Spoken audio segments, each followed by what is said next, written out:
It's time to rally around one more time, Hard Enduro fans. It's the last day of the Roof of Africa, and an epic battle through the kingdom of Lesotho lies ahead.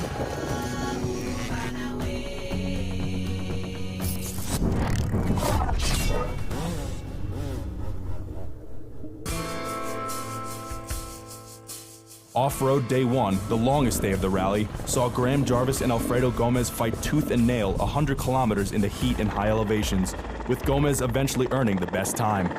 You may run for a long time, run on for a long time. With little rest, the riders must tackle an off-road day two with 115 more kilometers that will push them to their limits.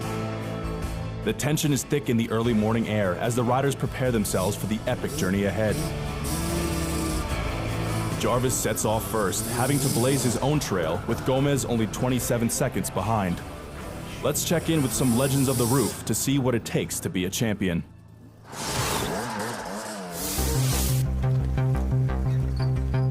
Hi, I'm Alfie Cox. I'm a 9 times Roof of Africa winner. I'm Daryl Curtis. I'm a 2 times winner at the Roof of Africa. For the rider to win this year, they really have to just pace themselves throughout the entire event and keep some energy in reserve for the big passes. Riders are battling with dehydration. They're battling with cramping. What you got to eat and what you got to drink, I think, will be the key factor of winning this event. When I first started doing the roof, it was 500 kilometers a day. And if you look at our race distances now, Friday of 157 kilometers, but yet the guys are riding the same amount of time, and it's just evolved. It's become so much more technical, so much more difficult. Graham Jarvis is the favorite. I hope he's kept training and he hasn't just come here for a holiday, because the young guns are after him. To take the win here, you know, you need everything. Obviously the skill on the bike, but stamina plays such an important part as well, and, you know, concentration over a long period of time. The line between winning and losing is going to become smaller, so, you know, it's the details that are going to make the difference. Back to the action, Jarvis has his eyes on the prize. But like yesterday, the Spaniard is not letting him out of his sight. As the two stars trade the lead up front, the South Africans' battle for third is heating up as well. Mixed in with the other riders, Blake Gutzeit, Travis Teasdale, and Scott Bouverie are doing their best to keep pace with each other over the rugged countryside.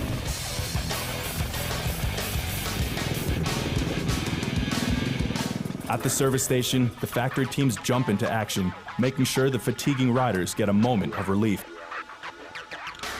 Out in the wilderness once again, the two hit the 100-kilometer mark, never once having left each other's side. This epic struggle is what Hard Enduro is all about.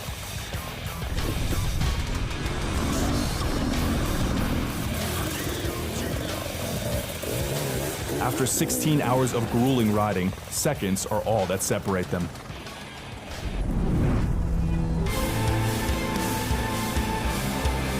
Rising up the last hill climb, it's Jarvis who takes the flag, just 9 seconds ahead of Gómez. So I got about halfway through and I knew it'd just be a sprint finish, so it's a bit of luck involved, I have to say. You know, when it gets to that stage, we're both riding really good. Big congrats to Alfredo, who's very well. Yeah, it's an incredible feeling, probably the oldest winner as well. I don't know.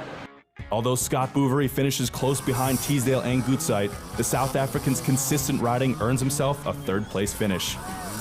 As for the amateurs in the lower classes who finished the legendary roof, the smiles of relief are everywhere. Despite great riding from Gómez and Bouverie, the legend Graham Jarvis wins his 4th roof title and 3rd race of the season, solidifying his status as the best rider in Hard Enduro.